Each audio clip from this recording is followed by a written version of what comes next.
name. Crumbling towers, streets in flames, forgotten heroes, who knows their names? Broken futures, shattered dreams, end of times ain't what it seems. Hello friends, this is Sam Chaney reporting for Weaponized News. Today's June 5th, 2025. We got 2 5s, a 6 and a 2, I don't know. Numerologists out there, I'm sure something's going on funky today. Well, there is a lot going on funky today. We had the big fallout between Elon Musk and Trump. We'll cover that. Is it all just theater, a show to distract us from the revelations that the scientific dictatorship technocracy is taking over the federal government? I don't know. It's looking like professional wrestling to me. We have special guest CEO of Pickax, Jeff Dornik, on the line. So I'm going to get through the intro here as quick as I can, and we'll get to all of his thoughts on MAGA, MAHA, and the latest developments. Trump had a big call with Xi of China today, so they're still sorting out what they're going to do about trade relations. I think I saw it reported they're going to meet in person very soon, so maybe there will be no tariffs on China. After all, who knows what they're going to sort out. Looks like Russia, Ukraine is escalating now. No peace talks there, so that's very bad. As we saw, the world is still wrapping their minds around the ramifications of Operation Spider's Web, what it means for, I guess they're calling it, I saw one report, 7th generational warfare now. And so things are escalating at a rapid pace there, and we're not going to see peace apparently. And Putin, as we reported yesterday, has said he will retaliate. What that looks like, I saw some reports they're bombing Kiev today, but I don't know if that's the retaliation or what. Public health news, like I said, MAHA, what is going on with MAHA, with Bobby Kennedy Jr., and we'll go over a little bit Technocracy, the surveillance state, Palantir. They're deep up in not only the federal government, but here where Jeff lives in Southern California and I'm in Central California, they're up in our electric utilities.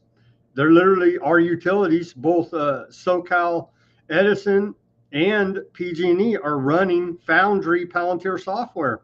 And we've seen nothing but, we've seen decreased efficiency in their pricing, let's just say, as I guess they increase efficiency of increasing the pricing on us. So all of that, what is going on in California, maybe we can cover that a little bit. And then, of course, Aardvark genocide continues. Aardvarks are bombing the hell out of Beirut today. Many reports bombing the hell out of Beirut. And also it's admitted that the Aardvarks are using gangs, ISIS affiliate gangs, to counter Hamas in southern Gaza. That's now being reported all over the place, and Bibi admits it. So that's pretty big news. Okay, on this day in history of June 5th, going back to the year 70, way back, Romans take Jerusalem. And then fast forward, way fast forward to 1794, U.S. Congress passes the Neutrality Act banning Americans from serving in foreign armed forces. Well, maybe they should look at dual citizenship nowadays and take another look at dual loyalties. Who do you owe your allegiance to? Because it seems like that's a major problem here now in Congress and our military for that matter. In 1912, the United States Marines invade Cuba. In 1917, 10 million U.S. men begin registering for the draft for World War I. Allegedly because the Black Hand assassinated the Archduke Ferdinand? Okay, that's the official story.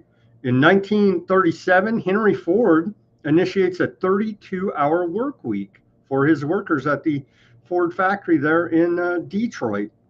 In I think it's Dearborn, Michigan, whatever, a suburb of Detroit. In 1942, U.S. declares war on Belgium, Hungary, I'm sorry, Bulgaria, Hungary, and Romania. Back when Congress still declared war, and when you're shooting at each other and killing each other, that's a war. We don't call it war anymore. In 1967, we saw the 6 Days War between the Aardvarks, Egypt, Jordan, and Syria. And also during that, we saw the USS Liberty, and the Aardvarks tried to draw United States into that war as well. And so we do appreciate their efforts to continually draw us into war. By the way, on that front, Iran, I guess there's a report out of Axios that says Aardvarks and US are not going to bomb Iran right now. That could change any minute, I guess, but they're trying to have some nuclear talks there, so that's good. In 1968, Robert F. Kennedy, running for president, was gunned down by Palestinian Sirhan, allegedly. I think it was a MK Ultra patsy job, but that's the official story, at the Ambassador Hotel in Los Angeles. Tomorrow, the next day, June 6th, sadly, Kennedy dies. In 1981, the AIDS epidemic was officially begins when the CDC reports on pneumonia affecting 5 homosexual men in Los Angeles. And then in 2013, we saw the revelations of Edward Snowden come to light with the first report of the stolen documents from the NSA by the Guardian out of the UK. And so, yeah, the NSA has all our metadata, right? And then also the Washington Post reported on it as well. So with that, let's go ahead and do our segue, and then we'll bring Jeff on and get into all of the juicy details. Here's our segue today. Very sad day for the breakup, the very public breakup of Musk and Trump. Elon is great. That guy is such a great guy. I think you're a fan of Elon. He is from a different planet. But I'm very disappointed in Elon. I've helped Elon a lot. I think about you day and night. It's only right to think about the girl you love and hold her tight. So happy together. I should call you up, invest a dime, and you say you belong to me. It ease my mind. Imagine how the world could be so very fine, so happy together. I can't say loving nobody but you for all my life. You know, you're invited to stay as long as you want. At some point, I guess he wants to get back home to his car. Elon is great. That guy is such a great. Jeff, how are you doing this Thursday? Doing well. Been looking forward to chatting with you. I'm glad we can do this, and I was not expecting all the brouhaha today with Elon and Trump. So it'll make for a fun show. I'll probably get. Let's start with talking about the censorship. I'll probably get tagged with copyright for that song when we're using it fair use, because we made it transformative. We put it in a show. We're talking about it in context. That's transformative fair use to me. But they're still going to tag me on Facebook and maybe even YouTube for copyright for using that song. I mean, so how has censorship been for you the last 5 years here now? I mean, obviously, in the midst of all the craziness that's happened over the last few years. I mean, back in the Dorsey days, I was kicked off the platform. Obviously, with Musk, was allowed back on. But one of the things that I've been seeing a lot, and this is really what led me to launching my own social media platform, was when you look at the stated policy on X, in their terms of service, you can go look it up right now. It literally says that you have freedom of speech, but not freedom of reach on X, which means you can say whatever you want, but that doesn't mean that they have to let anybody actually see it. Which it completely flies in the face of what the First Amendment was intended to be. If you go back to the early days, you had freedom of speech, which was your ability to verbally speak in your local town square without any restriction at all. and then you had the right to freedom of the press, which was not a bunch of credentialed journalists that run around and could say whatever they want. No, that was your individual right to write out your grievances or write out your opinion on a piece of paper, go down to your local printing press, print a bunch of pamphlets, and then go around and distribute it freely for anybody to see without restriction from the government. So it's like, okay, so if you're going to have freedom of speech but not freedom of reach, now you're adding restrictions. Now you, by definition, you can't be a free speech platform. And so you got like over 30,000 followers on X. Here's your X account. How many, if you post something, how many people does it says like 10 people see it or something? I have 11,000, almost 12,000. It says like 50 people see my post. I'm like, oh, well, that really does a lot of good for my followers that want to see what I post. Why even follow anybody? Because you can't even see it. Exactly. Well, like that's the thing. It's like obviously I've got friends that will share stuff like Matt Couch is like one of my best friends. And a lot of times he'll share my stuff. The guy has a big old account, doesn't he? Like 100,000 followers or something. He's got like 800,000 or 900,000 followers on. Wow, on that big, and like 5 people see his post. Yeah, but this is the crazy thing about like even like Matt is like, yes, relative to let's say like you and I, like he gets a lot more views than we do for sure.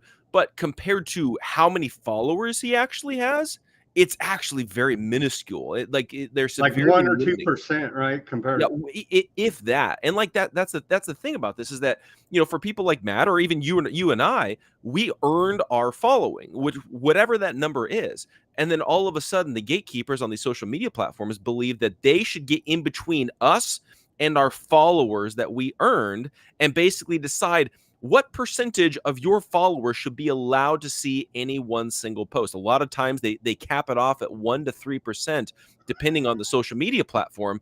And whereas for me, I feel like you should have freedom of reach. If you earned that following, then every single one of those followers should have equal access to your post as well as anybody else that they follow. But clearly these big tech platforms don't believe that. They don't believe that at all. It's more censored now than it's ever been. I don't think that we're ever getting the organic internet back. They hooked us in with free speech to get us on the internet, and now it's all your big tech, Facebook, X, YouTube. It's all totally controlled. So then segue to, you had to start your own. You were so censored. You had to start your own social media. You had to. So let's go to Pickax. Let me pull it up here. Here's your Pickax account. So it literally drove you. You're the CEO of Pickax. Tell us about Pickax. Are you going to be censoring me if I say something about Trump you don't like? Definitely not. I've definitely got some choice words for Trump right now too. But like literally, on our platform, and we have freedom of speech and freedom of reach. The only things that we ban are illegal speech. So like violent threats. If you're trying to organize a terrorist activity, don't threaten government officials for sure, because they will come after you. Don't do that. Oh yeah, but like that's the thing. There's certain basic things that, like, if you were to say would land you in prison or land you in court. Okay. Yeah. That's Don't fair. say those things on Pickaxe. However, you're allowed to say controversial things. You're allowed to have basically any opinion that you want. You're like, we're not going to get in between you and your audience, no matter what you say. And so there's that. The only other, you could argue free speech that we ban is sex and nudity, pornography, things like that. Just because I feel like, our founding fathers never intended that. They didn't intend to protect free speech by allowing you to go into your, town square and take off all your clothes in the middle of town square without every other post on my stupid X timeline, not the followers, but the timeline is like some half-naked girl shaking her butt. And it's like, wow, that's like soft porn. If I want porn, I'll just go to porn. I'm not going to. It's like, this stuff's wasting my time in Facebook too. And it's like, it's nonsense. Yeah. So but those posts they all go viral all the time. So it's like, that's literally what we're reduced to is whores on the internet shaking their rear. Exactly. So like what basically what I built here is like, as true of a free speech platform as you can possibly get. It's kind of a hybrid between X and Substack. So you've got, your standard social media feed, but then you also have the ability to write articles directly in the platform. We've got a really cool feature right now that integrates with Rumble, to where if you post a Rumble link on our platform, it's playable in the newsfeed as if it's native to the platform. We have a beta feature that we're rolling out as well that allows you to actually, and we're going to expand it to more accounts here soon, where you can actually connect your Rumble channel to your Pickax account to automatically post on Pickax whenever you go live or post something on Rumble. So there's that side of things too. And then we've got another feature that's coming down the pipeline as well. That will be an email newsletter feature to give you even more direct access to your audience and to your subscribers and all of that, to where it'll be very similar to Substack, except the really cool thing, like on Substack, you can only earn money as a creator by putting something behind a paywall. But with us, we actually have a revenue share model that allows you to monetize your free content, your free articles as well. So we're trying to do everything we can with the creator in mind, give you more direct access to your audience, true free speech, give everybody the voice back, but then also allow content creators and show hosts and journalists and independent journalists and everybody to be able to earn like a revenue and actually have a business that is predictable, because we're not messing with you algorithmically. You can just post, you earn an audience. If you earn an audience, guess what? They're going to see your content. That seems extreme to me. So how's it going? How many users do you have? I see at the top it's still in pre-launch phase. Yeah, so it's in pre-launch right now. So we haven't. Everything has just been completely organic as we've been slowly growing and developing. So right now we're web-based only. We've got a few thousand users as of right now. We're going to be doing a really big advertising marketing push heading into the launch of the app, which is going to be coming out the beginning of August. I'm going to be making a big announcement on the 4th of July, actually, for the official date of when we're going to be launching the app. That's when we're technically going to be fully launching. We're going to be doing a big PR marketing advertising push, and we're going to onboard a lot of users. There's going to be a lot of content creators that are going to declare their independence from big tech and actually come over exclusively over on Pickaxe. We're talking to some really big names, people that are fed up with X and Facebook and even Substack. They're all going to be coming over to Pickaxe as well. So that's all going to be coming with and coincide with the launch of the app, which will be coming out in probably 6 to 8 weeks. I'm thinking. I've been doing a show 5-6 days a week for like the last 2 years straight, and literally no growth at all. It's literally impossible, right? I mean, somebody's going to stumble across it with how much content I'm putting out, and literally nothing on these big techs, on YouTube. On X, my growth is frozen, basically. I grow a little bit on Rumble, a little bit on Substack, a little bit on the other little dinky ones, Odysee, and what's the other one? Bitchute. Mm-hmm. But it's because I remember back in the day on YouTube, I would frequently do just reports about do a 5-minute report about a news story and go viral organically, get 40, 50, 100,000 views, like no problem, frequently. And now it's like, nah, you're not going anywhere. It doesn't matter how controversial, groundbreaking, whatever the report is that you put out, you're not going nowhere, man. You're in the dirt. And so that would be refreshing if we had some place that, like you say, if the audience likes the content, then they're going to be able to see it. Yeah. Well, and I think also like not only will they be able to see it, but you can retain your audience as well. So like when you go live, it's like if they're logged in or they're checking their Pickaxe account, whatever it is, they're gonna see it. Like, we're not gonna be artificially limiting it. But then as well, when we come out with the email newsletter component, I think that's gonna be a game changer for a lot of content creators, to where you would be able to send out an email and say, hey, today at 5:00 p.m. Pacific time, so and so is gonna be on the show. Make sure you tune in, bring your questions. You can use it as promotions. You can use it in all sorts of ways that you can't really do on these other social media platforms. And so I'm getting a lot of content creators that are actually super excited to come over, because then when you think about it, then you're like, I feel like today you log into X and you're trying to build your account on X. You're kind of starting over with every post. Like you're trying to figure out, how do I catch the algorithm? How do I get Well, views? they've started, I'm sure you've seen it, to pay to promote, right? Yep. Like Facebook does. If you want 10,000 people to see this post. Pay us more money. I already paid you for the stupid check marks. I could upload long videos and live stream. And now you're saying pay so people can see my post. I already paid. This is a scam by Musk. Exactly. But to me, the way that you look at this is that if you can get people to obviously to follow you on Pickaxe, that's step number one. But then also you can actually have people subscribe to your account. And then that way, you know, once they're a subscriber, now they're going to be notified when you post a new article or you post a new show. That you can send an email newsletter. You can use this as a replacement for an email newsletter service, and actually be able to communicate directly with your audience, directly with your following. And in that way, you're not starting over and just trying to hopefully catch an algorithm to go viral. It's like, no, if you built an audience of 100 people, 500 people, 1,000 people, whatever it is, that's consistent. Every single time you put out a new article, you send out a new email newsletter, you're building on top of what you've already accomplished. And I think that that's the kind of reliability that people like yourself need, is like, okay, if you're going to be doing a show, how do I access my audience? How do I let my people know without worrying about, am I going to catch an algorithm? It's like, no, just send out an email, let them know, hey, tune in tonight. So-and-so is going to be on the show. You don't want to miss it. We're going to be talking about X, Y, and Z. And then you're good to go. And then guess what? You're going to get a lot more retention on the number of people that are tuning into your show every week, by having that kind of a feature.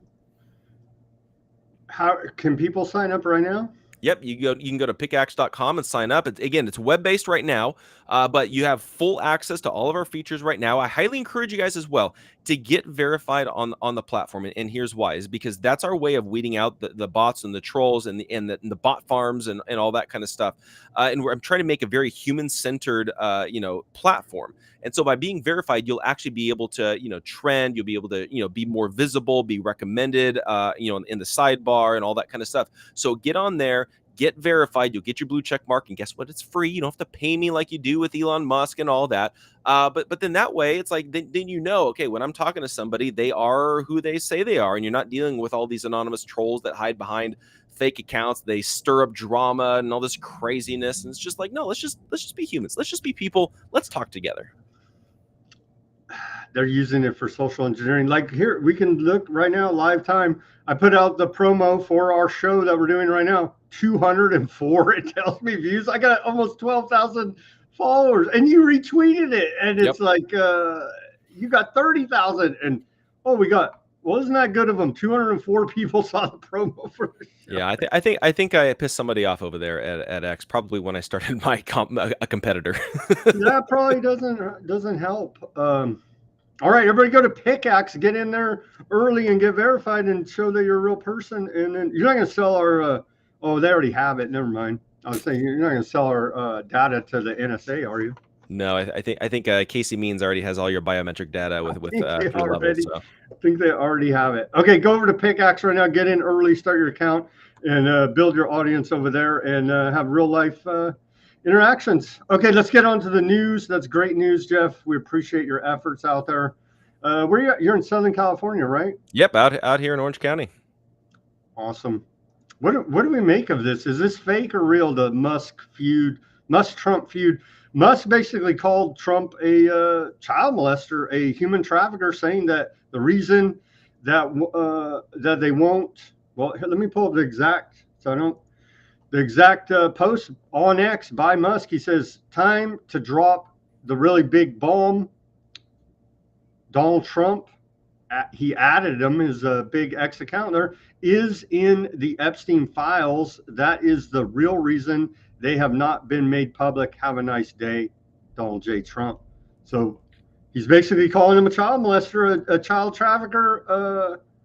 What do we make of this? That's like, end of the relationship talk right there. That's I don't know how you patch things up after this.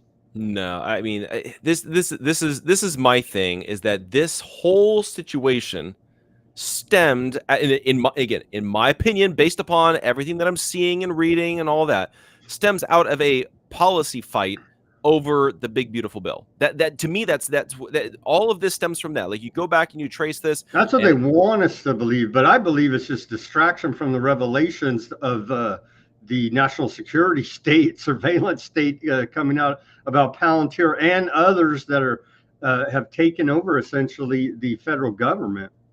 Yeah, honestly, it could be.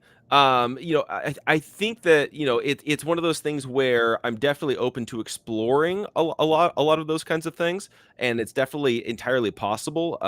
But as of right now, I would definitely need some more evidence on that one before I actually, you know, jump to the conclusion, if that makes sense.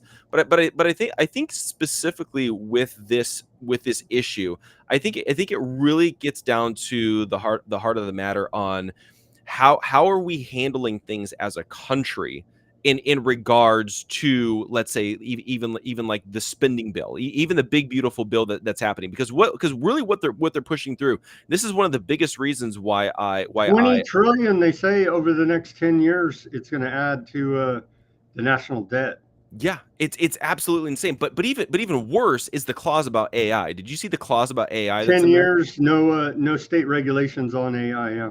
Yeah, at the same time that both Elon Musk and Bill Gates have said that over the next 10 years, artificial intelligence is going to replace the need for human beings to be in the workforce at all. And they're going to ban states from regulating artificial intelligence and protecting our individual rights and our ability to work and our ability to own businesses and be protected from all the privacy invasions and the attacks on freedom of speech that's going to come along with this artificial intelligence development. And not to mention, I'm a lot more dark than you, Jeff. I say this is all in the timeline of our orderly termination. Yeah, well, here's the thing: is, you know, as a Christian, I don't believe that we'll ever fully be terminated necessarily. But although there could be a certain sector of the population that is. When you look, did you see that? Take a look at this post real quick, Jeff. Yeah. This is what makes me say this, because we know that Vance is Peter Thiel's man there, big technocrat Peter Thiel, and also partners with Musk. And so Miles Chong posts this: President versus Elon, who wins? My money's on Elon. Trump should be impeached and JD Vance should replace him. Elon Musk replied, yes. And so that would put Peter Thiel's man directly as the president. He's already vice president. Yep. And forget about Trump, whatever crazy thoughts Trump has. He's out of there. The technocracy, Peter Thiel's man, JD Vance, president. I mean, this is today. They just posted it, 2 or 3 hours ago. It's getting crazy, and they're getting very transparent about their mission here to what they're really doing with technocracy in our government. Oh yeah, well, and it's pretty wild when you think that, like, literally Elon Musk is calling for the impeachment of Donald Trump and replaced with JD Vance. And again, you know, as you were just explaining, like JD Vance, Peter Thiel, you know, JD's worked with Silicon Valley, venture capitalists, you know, all these tech guys and the tech bros and all that kind of stuff.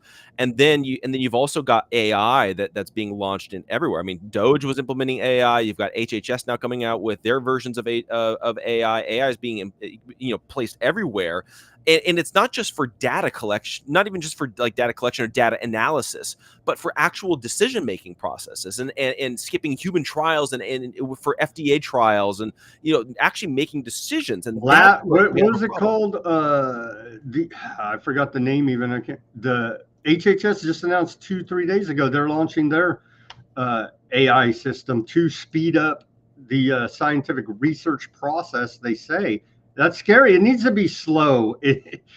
We don't need warp speed on approval of new drugs, new miracles, all this stuff, new science. It needs to be slow, but they want everything at warp speed here now, it seems. Yeah.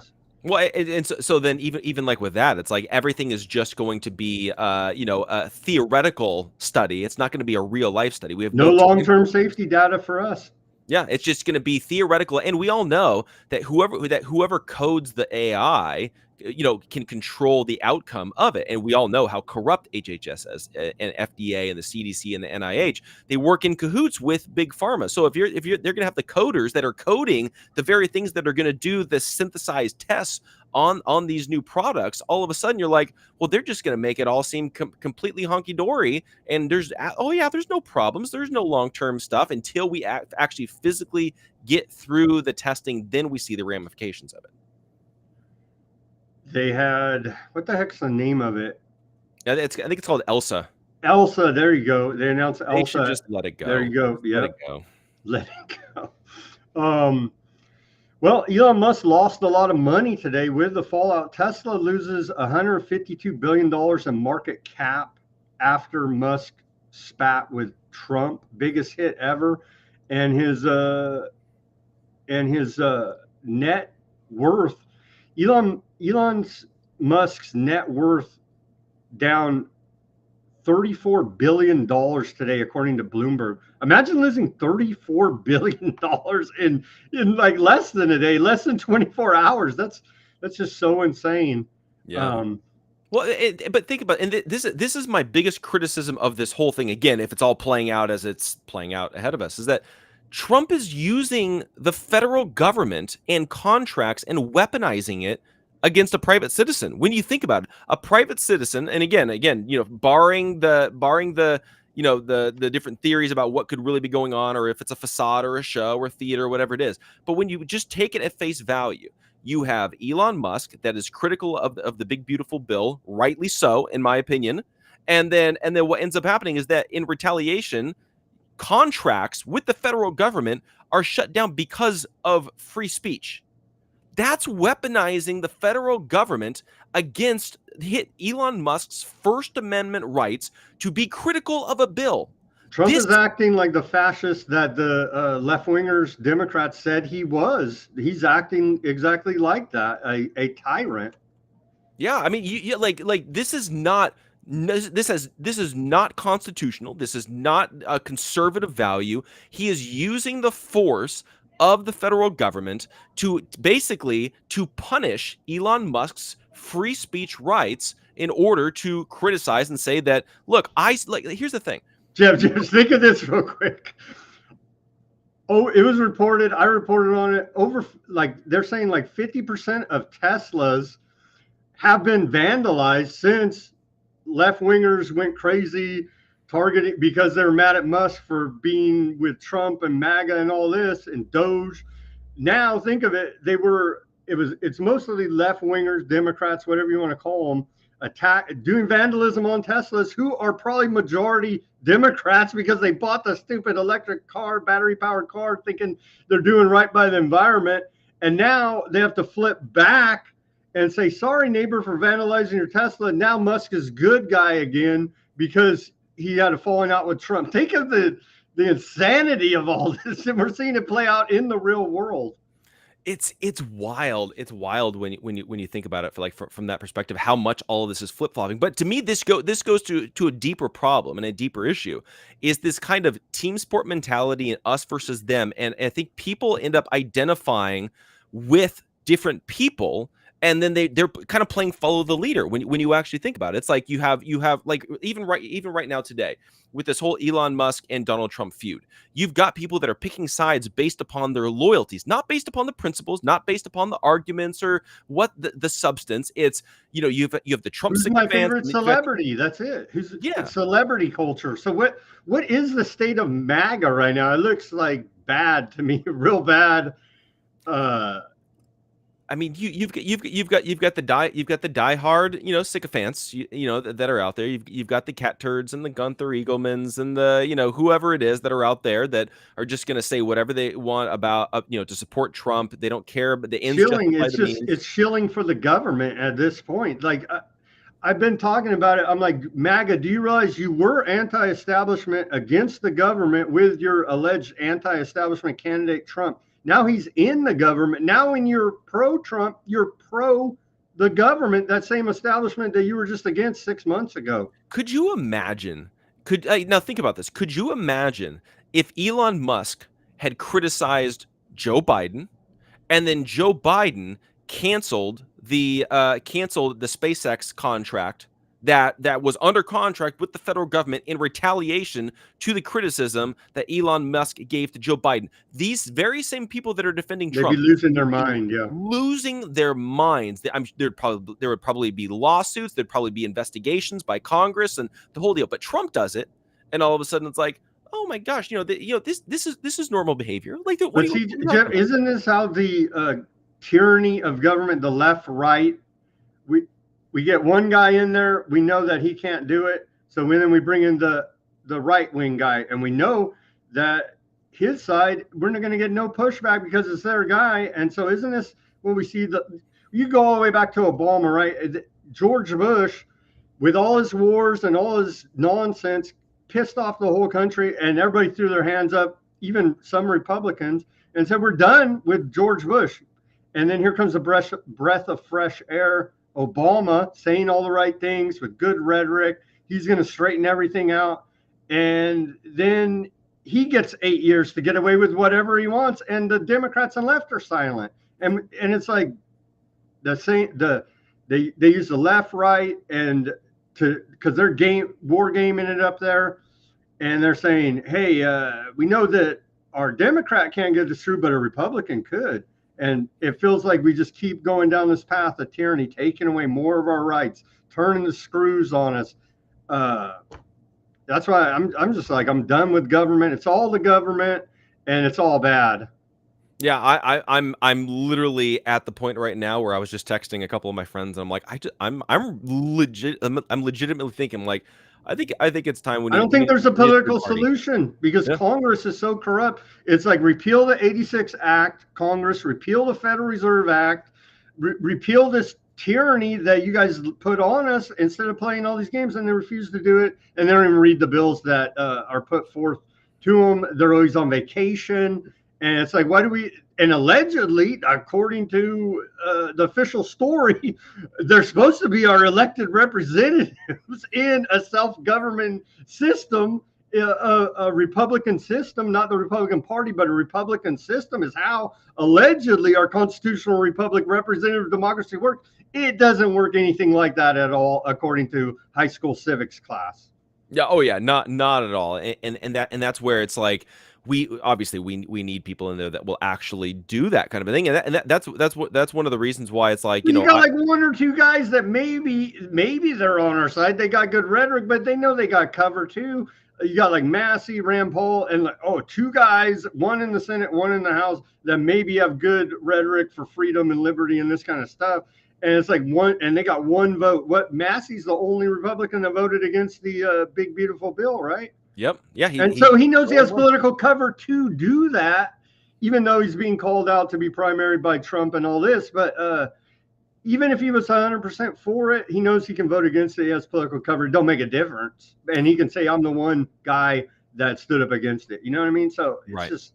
Well, the thing is that the reality of DC is that it is a swamp. I don't trust anybody that's there. So the government's it's beyond corrupt here now, right? I mean, there is no fixing it. It's just scandal after scandal after scandal. No one ever gets in trouble.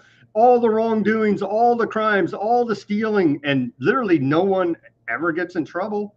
Yeah. But here's the thing. If you and I did that, Jeff, any one crime that we just see legion of scandal, we'd be in prison for the rest of our lives, man. Oh yeah, for sure. But this is where they only get away with it as long as they can keep people in this team sport mentality. Mm-hmm. And so they force us into our little silos. They force us into our little echo chambers. You've got Democrats over here. You've got Republicans over here. You're not allowed to vote third party because you're just throwing your vote away. So you better vote for Democrat or Republican. Pick a side. That's what I got all the time when I backed RFK Jr. during this last presidential election. And but the reality of it is that I think if we can get enough people to begin to walk away, and it doesn't have to be a majority of the people, but walk away from this two-party system. And Jeff, we never even fixed the voting issue, right? We've never fixed the electronic voting machine issue here in this country. And a lot of it is because, again, you have two parties that are both corrupt, and I've long made the accusation, based upon all the data that I've done, that the Republicans were more involved in rigging the election against Donald Trump in 2020 than the Democrats. Look at Arizona. Look at Georgia, look at Wisconsin, look at these states where this happened. Even look at Pennsylvania. Who should have sued in the state of Pennsylvania? It should have been the state GOP. Instead, they sat there with their hands behind their back, did absolutely nothing. The only person who sued to challenge the results in Pennsylvania was what's his name, Paxton, out in Texas, and then that was thrown up because he didn't have standing. That was supposed to be the state GOP, and they did jack squat out there. It was the Republicans that were involved with the election fraud equally, if not more, than the Democrats. So then that makes you want to like Trump, because you're like, oh, he's an anti-establishment guy. The whole system is against him. That's why we need new blood. But he's has his own corrupt. Now it seems MAGA has gone in there as taken over the Republicans halfway and brought in his own form of corruption. So it's like we never can get out from underneath all this corruption. Yeah, I think that the way that I look at things is I rarely look at like people like Trump or whoever it is as all good or all bad. It's a very nuanced conversation. The question is who is behind them, because they're the ones that are kind of pulling the strings, making a lot of these decisions. Cough cough, Susie Wiles, and you look at the people that she's putting in positions of power in different areas, and you see, okay, no, she's setting all of this up to where she's serving big lobbying interests for sure. Yeah, I mean, like even look at Kennedy. I was a big Kennedy guy. Obviously, let's go there. What happened to and bless his father's soul there for being shot today in 1968? But what happened to him, man? Because you know, we know. I got his book here, a couple books, and he knows how corrupt it all is, how bad it all is in public health, but yet like he just approved that new Moderna that he's the head of, and they're approving Elsa, the AI. It's like, wait a minute, this is not we got the I guess we got a ban on dyes, and we got some wins. We got the ban on dye, and they're banning fluoride everywhere, not due to MAHA really, but I think that's a big win. But what do you think about Bobby Kennedy Jr.? Yeah, so my opinion, he's not campaigning or advocating or saying anything about the 86 Act. Right. So this is the problem. This is what's going on based upon all the conversations that I've had with the people that are close to him and around him and in the Trump administration, all that kind of stuff, is that RFK Jr. has his hands tied behind his back. In my opinion, Susie Wiles and Donald Trump brokered that deal with RFK Jr. for him to team up with Trump. And I remember talking to some people close to Kennedy when that was happening, because I was a part of the early days of actually trying to get a Trump Kennedy ticket, and I actually worked through got some people in connection with Steve Bannon. Bannon went to the Team Trump, was trying to actually make that happen for a while. But I cautioned them, and I'm like, if you're not going to be vice president, there's no guarantees as to anything. There's no job security. You could be fired at any time. So be very cautious and be very careful. Then you begin to see what's actually happening. He gets into office. He's secretary of HHS, and what ends up happening? You know, the people that he initially recommends get pulled. They will not actually push them through. Susie Wiles does not allow that to happen. They start putting all of these different shills that are all around him: seed oil lobbyists, big pharma lobbyists, big ag like all these people around him, in order to undermine what he's trying to do. In my opinion, I can't even believe we have seed oil lobbyists. Yeah, no, it's so ridiculous. So this is what I think is happening. They basically said, you know, they gave him 2 years to basically show that he can end chronic disease, okay, which is a very difficult thing to do from a policy standpoint, right? So they only give him 2 years, and then they tie his hands behind his back and make it virtually impossible for him to actually get the things that he wants to get done. So what does he do? He tries to get the low-hanging fruit, the things that they will allow him to get done. The thing that we have to remember is, number one, the HHS and CDC and the FDA is still very corrupt. There's a lot of very corrupt people that are still in there. I'd say downright evil, man. Yes, but then also on the flip side, we cannot rule out the fact that there is this little thing called blackmail that happens as well. There could be threats against family members, and I know he admitted this happens. He's admitted former heroin addict, former womanizer. He admitted I don't think it's any of those things. He admitted he was on Epstein's plane 3 times. But all of those things, he is self-admitted. So there's nothing in there that they would have blackmail over him. But there is. He does have a large family. He does have kids. They do have a history of killing his uncle and his father. Yeah, the and well, government. right, You and know? so I don't see him being fearful for his own life, but I could see him being fearful of his friends and family, and grandkids and kids and all that kind of stuff. Yeah, So we yeah. can't rule that out as well. But at the very least, But if I they're think threatening him with that, he should blow the whistle and say, "Hey, the CIA or whoever it is threatening my family, and this is wrong." And he yeah, should blow and the I'm not whistle on it. and I'm not saying that that is what's happening, but I'm saying that we It have to be could open to very the well, fact yeah, that it could be. for But sure. I do know whatever is happening, they're tying his hands behind his back. Same thing with Tulsi Gabbard, same thing with Cash Patel, same thing with Dan Bongino and all these guys. What do you make of them now saying both Cash Patel and Bongino saying Epstein did indeed kill himself? They're following orders from whoever's calling the shots behind the scenes. That's what's happening. And again, I don't know what kind of leverage is being used in order to make that happen, but there's clearly some sort of leverage where All these people are destroying themselves over this stuff. Any credibility that they built during the campaign, during the last 4 years, well, Biden was in there because these people are all over the country, all over the media, all over everywhere, exposing all kind of scandal, everything like this. But then they get in a position of power. No, mum's the word. We're going with official story, and everything's fine. Kennedy and Cash Patel and Dan Bongino and Tulsi Gabbard and Pete Hegseth and these core group of guys, in my opinion, need to band together and out whoever is the person that's pulling strings behind the scenes, because there are definitely people that are pulling the strings behind the scenes, severely limiting their ability to do the things that Trump promised them that they would be able to do, and now we're seeing the ramifications of that play out, and it's like, to me, enough is enough. We've allowed this to go on for far too long. We were promised all these things. Jack squat is happening, and the only thing that's happening is that the deep state is being protected, the intelligence agencies are being protected, big pharma is being protected, all the villains. I just call it the government. This is going to cause Republicans to lose the midterms. You know what I mean? They can't see they're politicians. That's their business. You would think that they would foresee that when you're doing all this nonsense, not delivering on your promises, then Republicans are just not going to turn out to vote in the midterms. This is the dirty little secret about the Republican Party.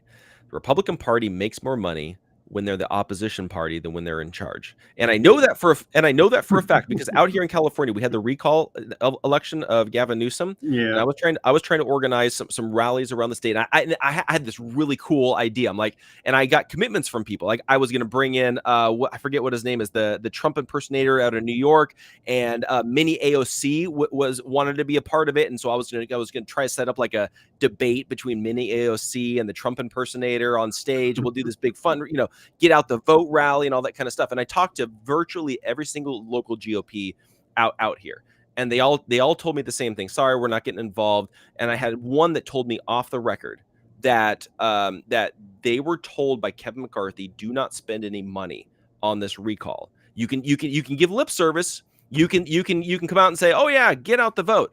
But they were not allowed to spend any money on it because Kevin McCarthy wanted a boogeyman to campaign against in the midterms in Gavin Newsom, and to say, look how awful California is. You need to vote for Republicans so that way we can get send our people to Congress and all that kind of stuff. They need to fight against the Democrats. They need the Democrats in power so they can raise money off of them being in power because they continue to ruin our country. But the Republicans don't actually want to win.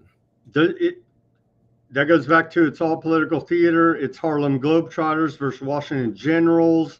The Republicans always take the fall. The Democrats are the Harlem Globetrotters. The Republicans are the Washington Generals. It's all a rigged game, and they always are going to take the fall in the end. Yeah. And we all suffer along the way here. No, it's a good point. But the thing that I always remind people of is that this only happens by our consent.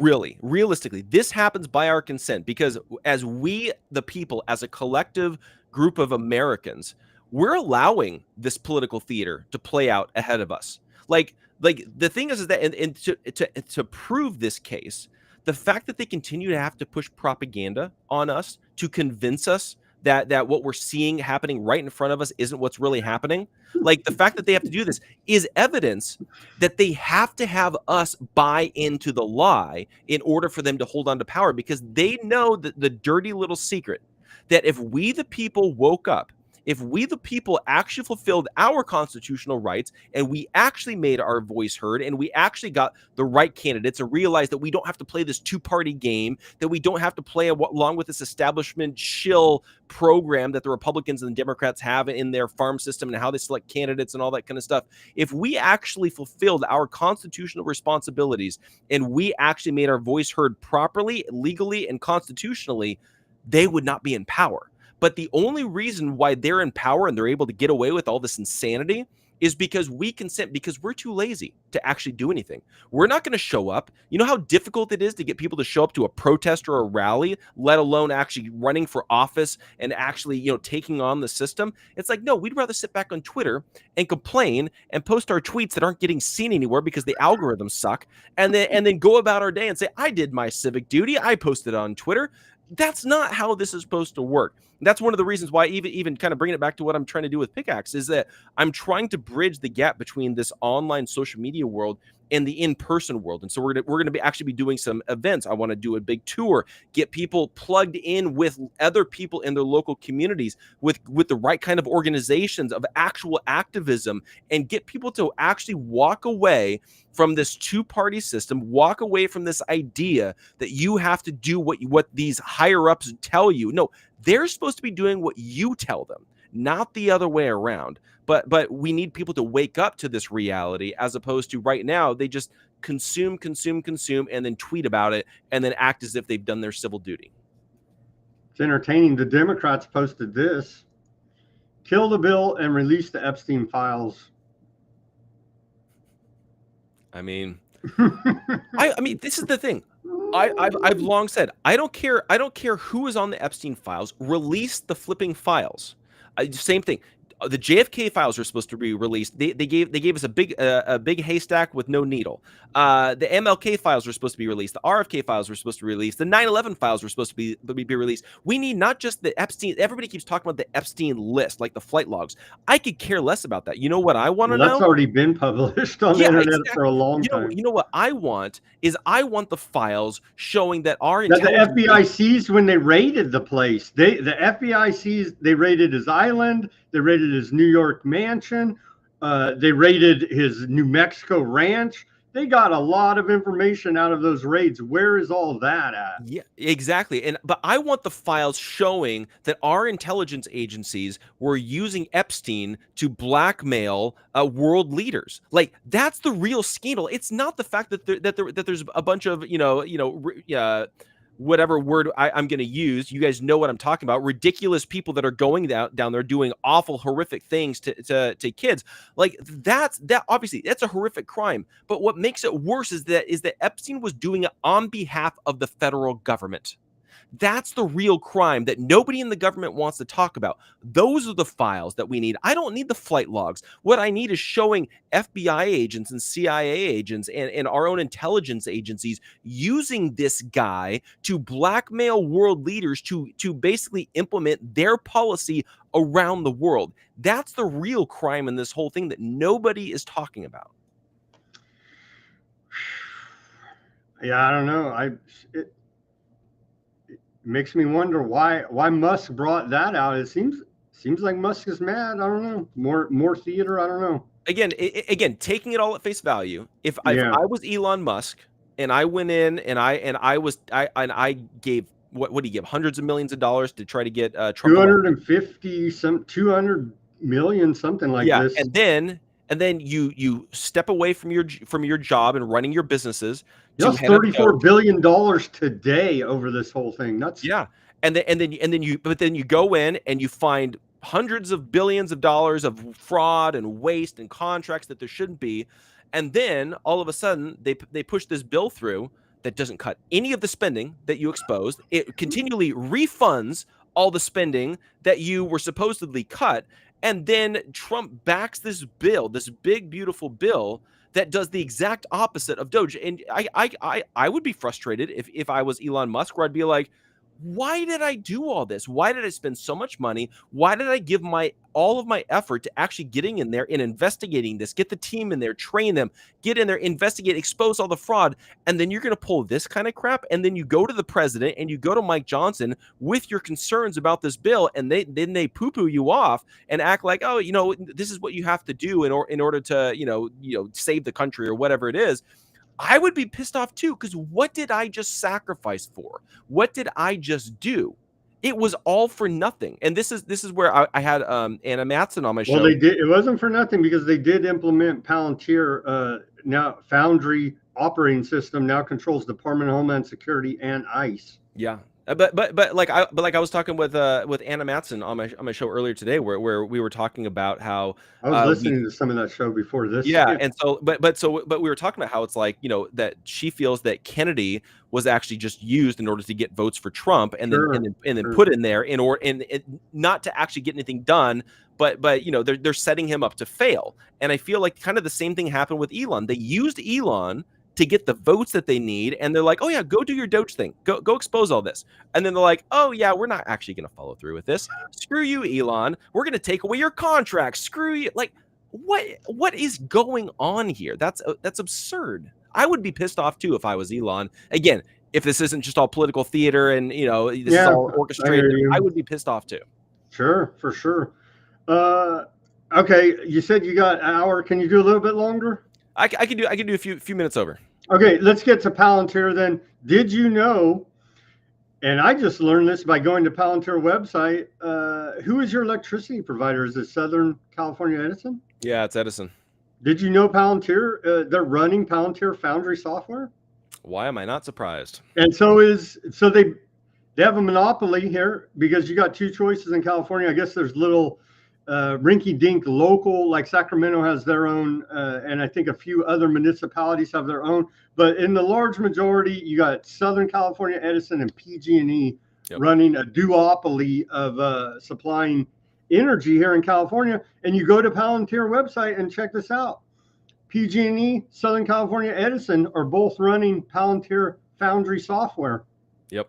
And they say it's to reduce the risk of wildfires and climate change risk, is what they say officially. But we've seen and make the operations more efficient, but we've seen nothing.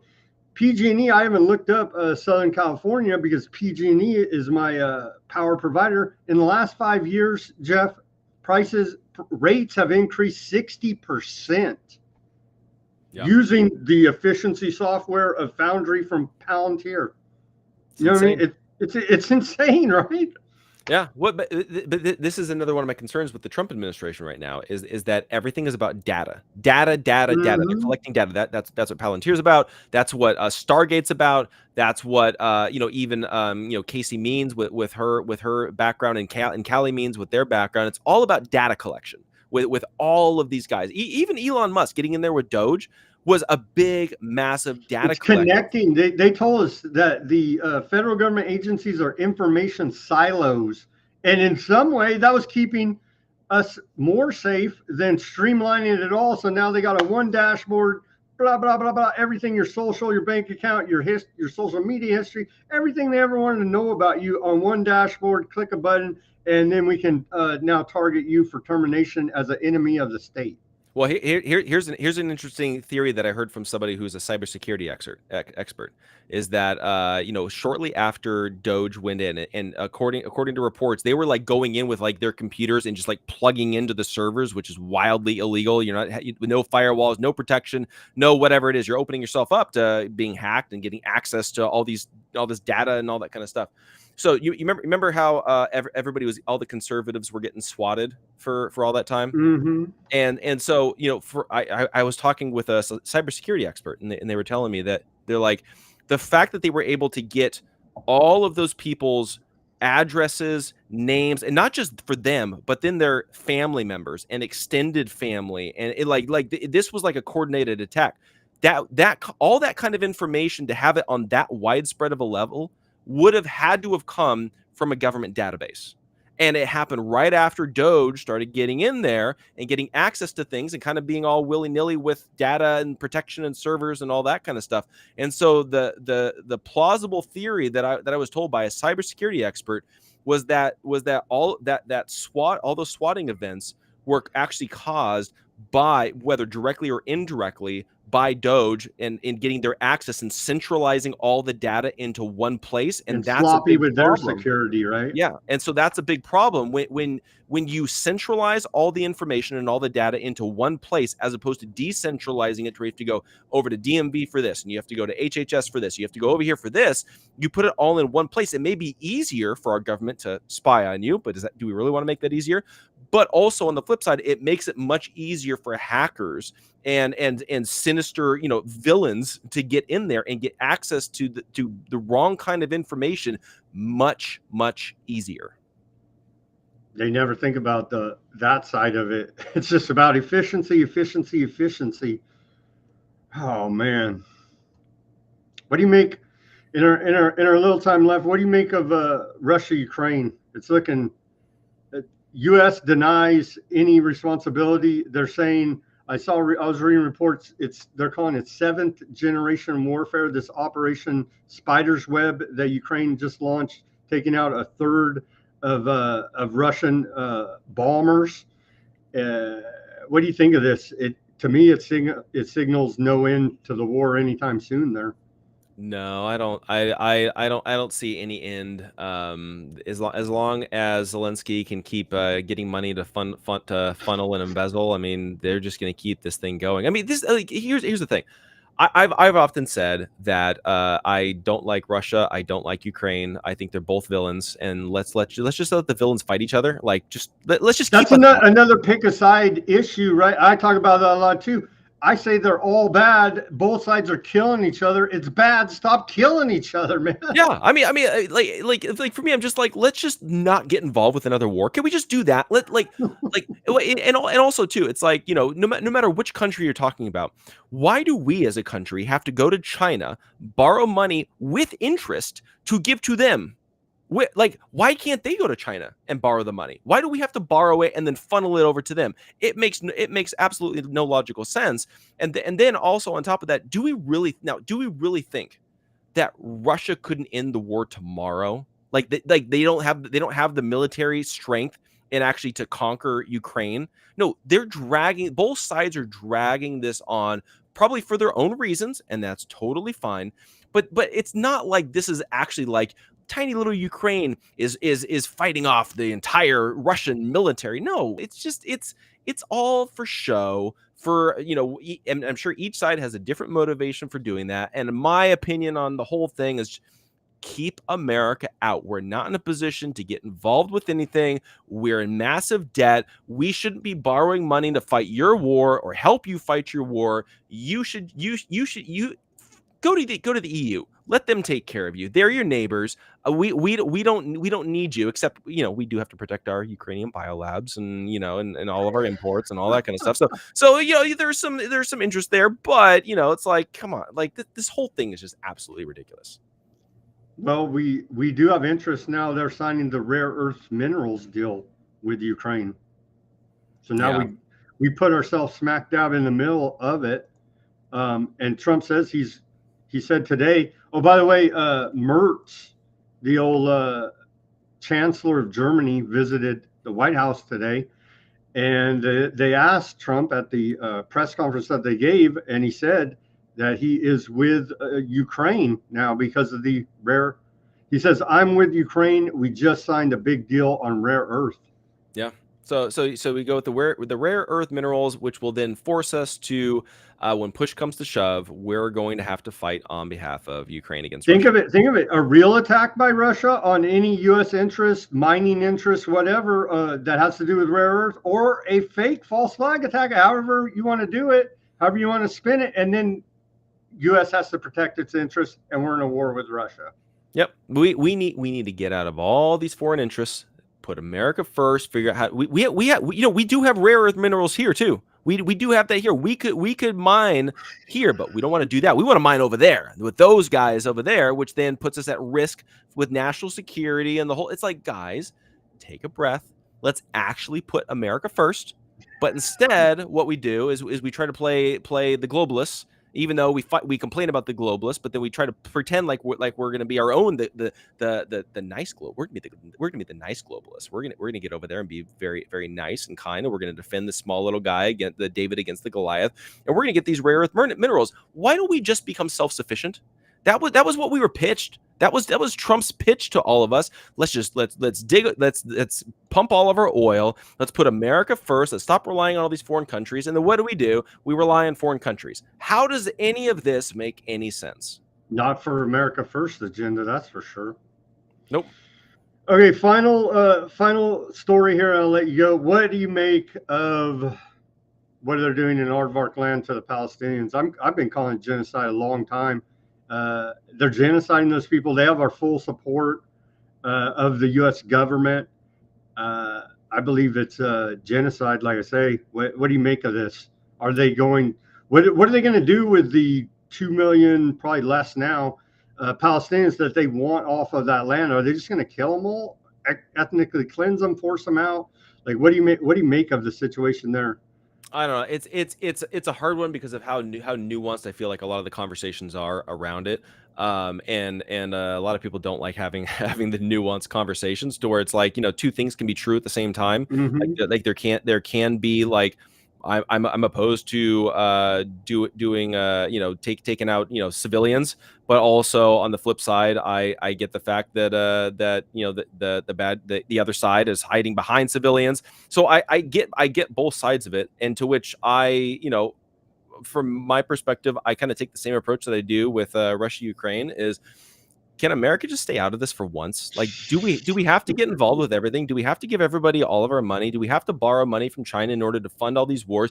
Can we just stay out of this for just one time? I'm pretty sure that they have their own military strength and that they could actually handle the Palestinians. I'm pretty sure that they could do it. Why do we have to get involved at all? Like, can we just keep our money here? How about this? I'll make a deal. That speaks to AIPAC funding, like basically all of Congress. Right. Yeah. That's why, because we have foreign interests paying our politicians to back whatever they're doing. Yeah, and it's one of those things where it's like I get that country is they're surrounded by Islamic nations that absolutely hate them, and I empathize, and this is where it's this nuanced conversation where there's a lot of bad going on in there, targeted towards that country.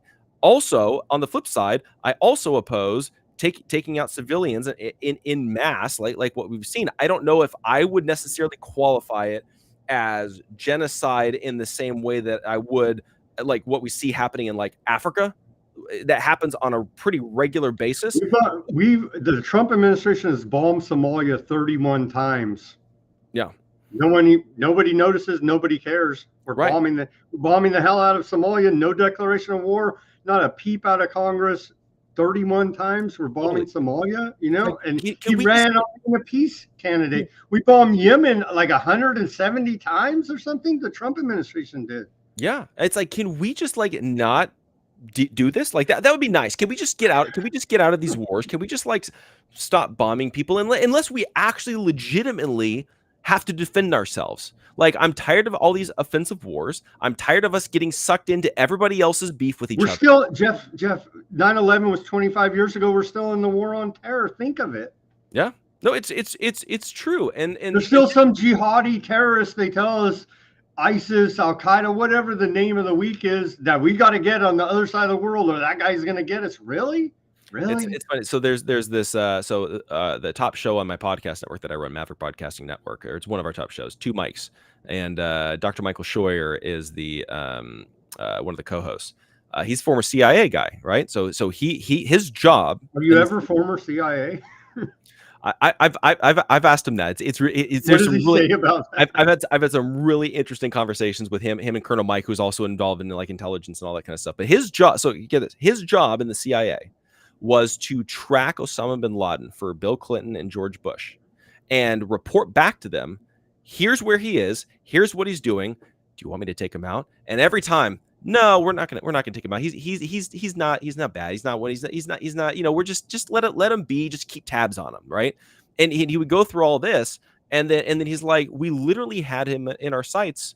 We could have taken him out so many different times, but looking at it now, looking back, I'm looking at this and I'm like, well, clearly they needed a scapegoat. Clearly they were keeping tabs on him and, you know, probably funneling him different kinds of things, money, weapons, like all this kind of stuff. He was the asset fighting for the Mujahideen against Russia and Afghanistan. Exactly. But they knew that he was getting involved with different things for different reasons, subversively. And I think they were probably setting him up just the same way that these intelligence agencies always do, is they always set up these assets in order to take the fall for They something burn else. them. They burn. You could go down the list. Noriega, the Iraq guy, Saddam Hussein, Osama bin Laden. Go down the list of U.S. intelligence assets.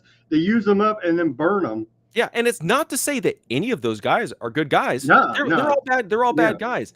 But it doesn't change. It doesn't change the fact of the tactic that our government uses to get involved in all these different places to fulfill their purposes, and then they toss them to the wayside as soon as they're done with them. Just like what we see with what happened with a lot of like the Oath Keepers and all that kind of stuff would happen on J6. Just like what we see, with the attempted kidnapping of Governor Whitmer that happened up there in Michigan, where it was like 11 out of the 13 were FBI assets, and it was just 2 guys that were going along with what the other guys suggested. And it was some down and out guy living in the back of a carpet cleaning shop or something. Remember that? And they set that guy up, and he's the mastermind of it. It's like, no, you guys set this guy up from top to bottom. It's all rigged and fake, and he's the patsy. The whole thing. And so to bring it back to the main question that you're asking is, I'm just like, can we just not get involved? That would be America first. Let's just not get involved. But what did your guy? What was the show again? What does the guy say about? It's called Two Mics with Dr. Michael Scheuer and Colonel Mike, and they've got a great show. They just had. So what does the Mike said? Former CIA. What did he say when you asked him? Are you ever former CIA, or are you like committed for life once you sign up? Like, no, I think I don't think that he would necessarily say that once you're in, you're always in. He's also called for the just complete and utter tearing down of the CIA. He doesn't even think that they should be. He doesn't think that they should be in existence. They're not. He's like, they're in so deep, and it's so systemic, the corruption that's happening in that agency, that even the good guys are forced to be corrupted just by the system and the way that it's set up. He's like, it's not able to be reformed. Like, you know, I feel like the FBI is the same way here now, right? Oh yeah, like basically all of those agencies, they intentionally set up the systems to where even the head of the department isn't in full understanding of all the different arms of these departments. And and it's to protect the agency kind of a thing. So the whole thing is corrupt. They're way overstepping their constitutional bounds. The CIA is not supposed to be able to do anything here on U.S. soil, and then they go over and set up shop in Hollywood, and they start influencing movies and film and telling the movies what kind of propaganda. Palantir, man, Palantir. They got they got seed money, like $2 million, something like this, from InQtel. Is the CIA supposed to have a venture capital firm? You know what I mean? That basically funds Silicon Valley. Yep. What the hell? This is like, talk about fascism. That's your fascism right there. Totally. It's like at a certain point, could we just like knock it off? Can we just stop? Just stop it all. Like, shut down the agencies, get out of wars. Like it's not that complicated. You know how complicated it would be to stop. Stop shooting each other. Stop pushing the button. Stop pulling the trigger. You literally just stop. It's not complicated. Stop going to war. Stop getting involved. Just shut your mouth and sit on your hands and do jack squat. It's not that difficult to do, and you can make your cushy, multi-$100,000 a year job, and just literally do nothing. That would be great. Just do nothing. I will pay you to be a government employee to do nothing. Talk about efficiency there. One last thing, Jeff. We're past the hour. We're at like an hour 15. I know that you wanted to go. One last thing. The way I've been looking at I spent a year doing mostly just geopolitical reporting with another fellow.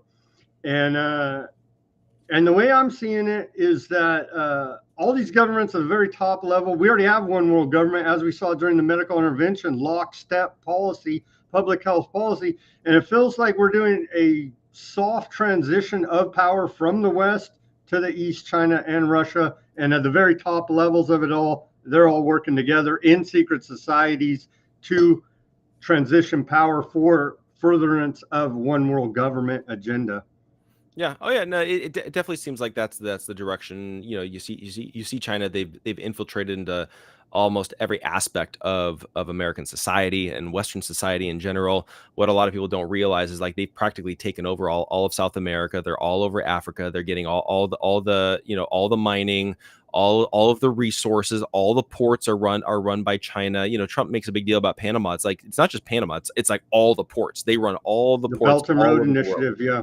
And so when you're actually looking at this, is that it's a very systemic takeover. So while we're over here fighting all these stupid wars, Russia and China are best friends here now. The Greater Eurasian Partnership, them and Iran, they're constantly saying we're like literally best friends. Xi and Putin are like that, and America don't seem to understand that. Yeah, and we've pushed them into each other's arms. Yeah, and while we're over here fighting all these wars and funding all these different countries and funneling money all over the place, China is systemically setting up the infrastructure around the world. They're coming in with soft power. They're coming in with soft power, saying we're going to offer you a better deal than America and the West, and we're not going to point a gun at you. We're going to do something different.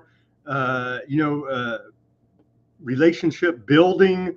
What do they call it? They always say we're in a new era, and I forget the new word, the one word, but they always use the same language in all their policy documents. And they're like, we're coming in soft power, and it's your, and they're still building bricks too as well. Yep. Yeah, they're setting up the infrastructure to make it to where they can be the new world leader, which would be extremely dangerous. Obviously, you don't want a communist leading the world, but we also need to be a good and moral country as well. Or else, you know, what's the difference if we're going to be a bunch of fascists and we're going to be a bunch of corrupt leaders?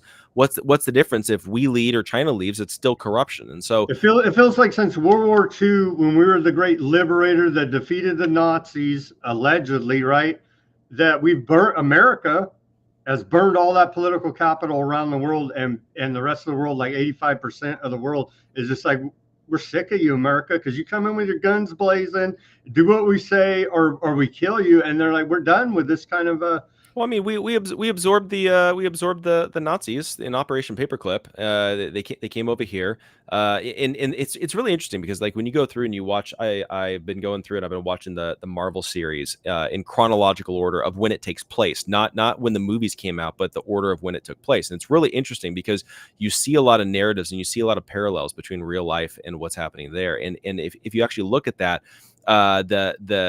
there's a secret overthrow of America by basically the Nazis that came over in Operation Paperclip that happened in the series. And I think that that's a representation of what's really happening today. That, you know, they brought over a lot of their occultic technology. Soft coup, yeah, and then they manipulate a whole host of people around the world for their own purposes.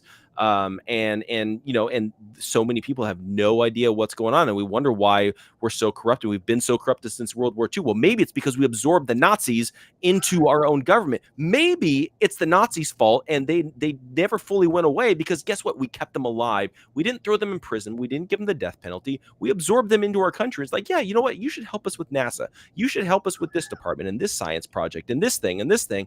And then all of a sudden, it all gets corrupted because they don't have morals because they're Nazis. And so at a certain point, you're just like, maybe our government is screwed up because we absorbed the Nazis into our country, and then we wonder why our country's gone to crap since World War II.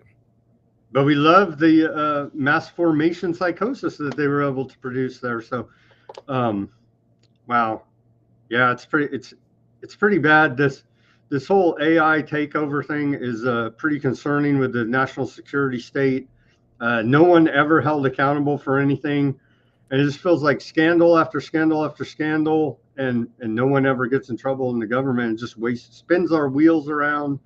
And I think Jeff, voting with your dollars, number one, and is the number one thing that people can do. Don't spend money with these companies that you know are doing tyranny and bad things, and also don't comply. There's a lot of stuff that like with the miracle, right? The miracle, you didn't have to. They didn't hold a gun to your head. They maybe said you'd be fired or something, but you could still not comply. And there's a lot of things that individuals cannot comply with, a lot of tyranny that is given to you as a convenience. But you could simply, like myself personally, and I talk about this on the show a lot, I don't have a smart meter, right? I don't have a smart meter. I have the analog meter. I had to pay PG&E. There's a little form on PG&E you can fill out.